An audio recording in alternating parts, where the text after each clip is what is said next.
Hey everybody, it's me, Mr. Panda. I am back, and with this video, I'm doing a draw this in your style challenge.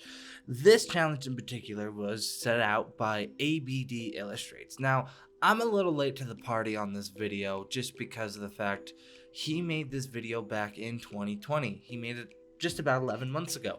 So, it's not timely that I did this, but I recently found his channel this year, and I felt like this was the perfect opportunity to kind of just show my appreciation for this guy because I fell in love with his channel the moment I saw it. ABD Illustrates, I love your style, I love the colors that you choose, I love the bright bounciness of the forms that you choose, and the shading and the highlights. It's all super great, and I love every bit of it. So, to kind of understand where I'm coming from with this, I started making YouTube videos again around the end of 2020, beginning of 2021. And so I was looking for kind of references to the drawing style challenge where you just draw multiple styles. And his video came up, was one of the first ones that come up. He has a very high viewed video of the multiple art style challenge, and I took a look at it and I fell in love with his style. I fell in love with his creative process in general because I love the way he would draw the face and then he would kind of sketch out. He doesn't sketch out forms in the same way that I do because I make a skeleton to like make sure I have the positioning right and everything. What he does is he basically draws the face and the details of the face, and then he draws kind of the basic shape, including some of the elements of the actual clothing around them, instead of making a detailed, assumption of how the body shapes are supposed to look before you put clothes on. He actually just draws the body shapes with the clothes included, which I find really interesting, and I find that a way more developed way of making character designs just purely out of the basis that he is already forming the clothes to fit the character's body shape, which I find very cool.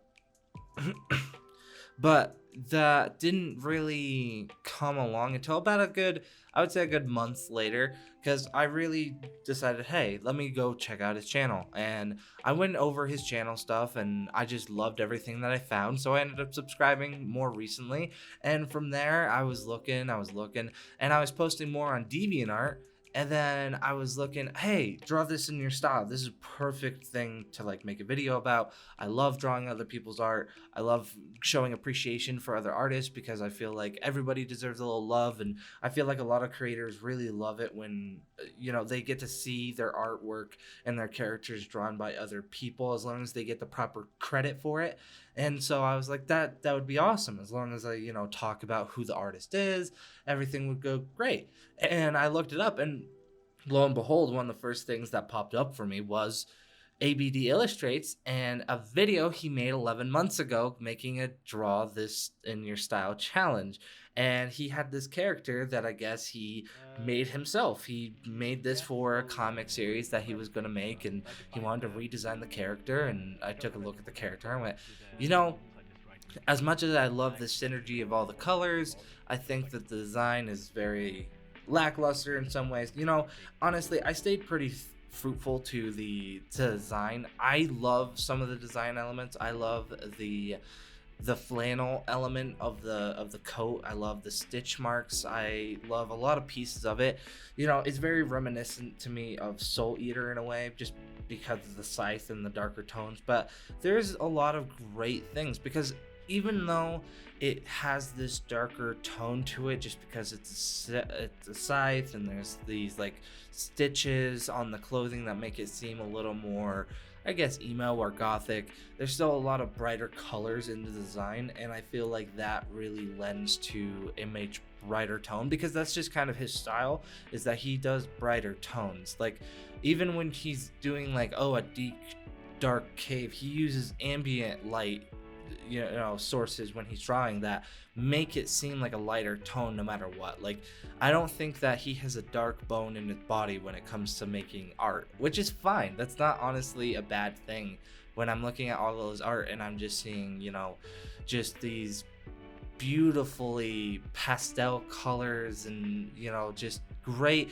I love his shading process. I love his highlight and shading process, mostly just due to the fact that for me, when I'm looking at it, there's gradient, and the fact that I like the fact that there's gradient is due to the fact that it definitely brings better texture and tone to the art piece in general, and that just kind of lends itself to looking more like an adaptive piece of art. For me, I use more solid blocking, shading and highlight, and the reason I do that is just because I grew up on a lot of those kind of cell shaded animation styles, like Dragon Ball. Dragon Ball was a big one. I played so many of those games.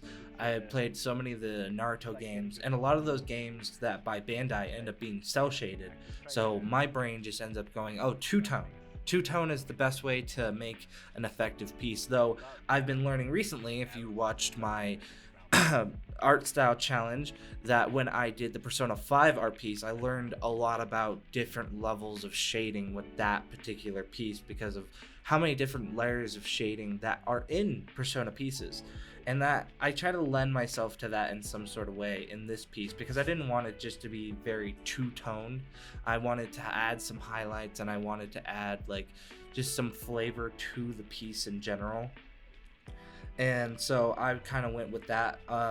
I'm still struggling with line art. I think line art is probably still the key to getting me to have a bad time, just purely because as much as I loved how this line out turned out, I still see some shaky bits that I wanted to fix, but I just felt like I could just leave there, just mostly due to the fact that from up close it looks shaky, but from the where the pace is laying with how the size is, it looks pretty okay. I was also struggling with color choices.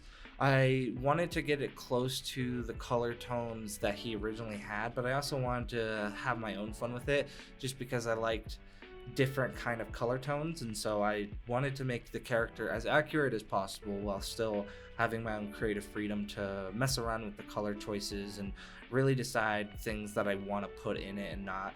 I liked the different shades of red. I feel like for the most part his red choices in the piece were very similar to each other. I feel like there were different tones of red, but I feel like they were in such a small circle with each other that it made the piece a little flat in that way. I felt like that made the piece look a little too meshed together for the character design, just due to the fact that a lot of the reds seemed like they matched, and I wanted the reds all to have a very different tone of grayness or brighterness. Like I brought a brighter red into his hair, I brought a grayer red into the pants, I put a more purplish violet kind of red inside the scythe. Like I just wanted to make the overarching piece have every different kind of red that I could, just due to the fact that I wanted this piece to really pop, because I wanted each individual piece of the clothing and character to look a little different from each other to really stand out in general.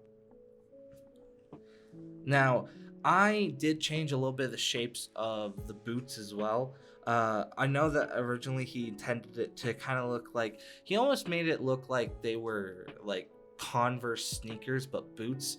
And as much as I thought that was cool, I kind of really liked how Converse tends to have the rounded off tips. And so I made it more like a boot in a way. I guess that was just my own personal touch to the change of the design, but I just felt like that bulkier boot just made him look more, I don't know, I guess combat ready.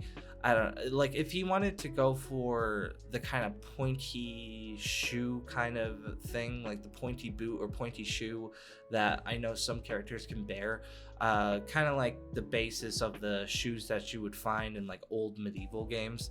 I guess that would have to lend itself in a different way. Like I almost wanted the shoe to kind of look like the boots that marching bands have to wear. That's kind of what I thought of them when I first looked at them, but there was just some missing elements to it that made it look a little off to me. So I just ended up copping for like a more of a shoe, kind of like more of a rounded off boot shape than the point. And that's just my personal preference. At the end of the day, I still think the design is great on his, so it just was a matter of personal preference. It had nothing to do with me thinking that design choice was bad. It was just, I don't know, something about it seemed off to me, so I just made that change real quick.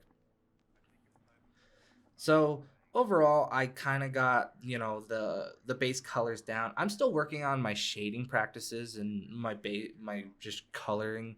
The rendering of the art piece is kind of the biggest step.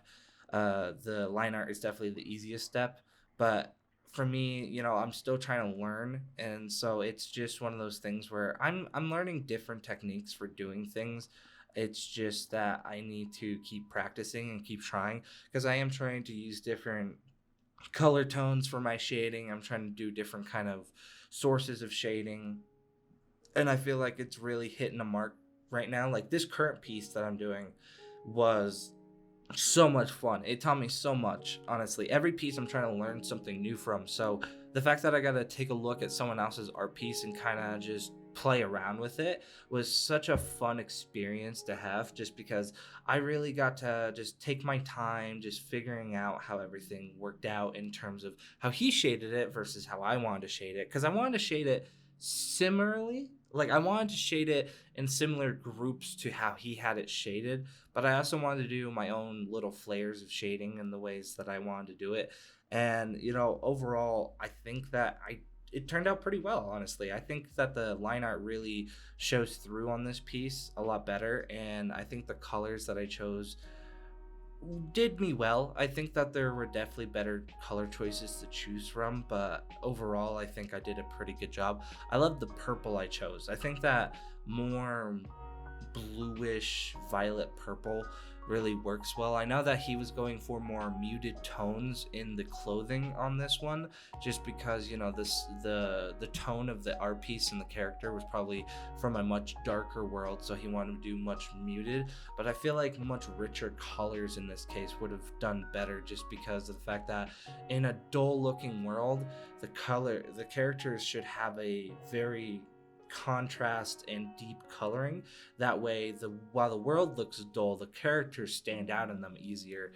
And that's just that's just how I personally think about it. But I just chose the colors just purely based off what my eye looked at and saw and went, okay, yeah, that works. So that's just what I ended up doing with this piece. I don't really think that there was much else to really say about this piece besides the fact that I had a lot of fun doing it. I think that ABD Illustrates is one of my favorite content creators right now. I actually wait, and I have the notifications on, just because I want to know when he's making art. He actually just made a video the other day drawing a whole party of bards, which is the funniest thing that I ever heard of in the first place, just because of all the stigma that bards get in the first place. And I just love everything about him. He is actually the reason that I ended up reading a manga called Blue Period and fell in love with it, because he made a manga art style challenge where he drew things in a bunch of different styles, and I ended up really liking Blue Period because I'm a very big proprietor of mangas that are based off more real life scenarios, especially art based scenarios. It's why I loved Bakuman. But I just think that he's a fantastic artist that I'm going to continue to support, and I had heaps of fun doing this piece. There was honestly nothing more fun than getting this piece done, just because I knew what I was drawing and how I felt about the creator and the piece in general, because I liked the piece a lot. Honestly, I have a character from some manga I was trying to make back in high school that I've just thought about recreating for a while now, and he's much more on the darker, edgier tone of things, and I love that about him, because the rest of the world was going to be so different from that, and I wanted to make something that was concurrent with that. And I feel like at some point I'm going to recreate the character, I'm going to redesign him a bit, and I'm going to show everybody what it is. But for now, I'm just kind of doing my own thing and making these videos and having a lot of fun with it. And overall, this was probably one of my most favorite videos to make, just due to the fact that I had so much fun and I got to experiment so much with everything. It just was such a pleasure to be able to draw this, and the fact that he even had the challenge in the first place was one of the greatest benefits I could have ever had. So if you can see, I'm about to wrap up here. I'm getting pretty close to the end. I'm almost to where I want to be. So since I'm just about done, I want to thank everybody for watching the video. If you like the video, please subscribe. It would help me out a lot. I want you to like the video, watch all my other content because I've been working hard on it, and I will see you guys in the next video. I'm working on something big. So thank you all so much for watching, and I hope you have a wonderful day. Bye-bye.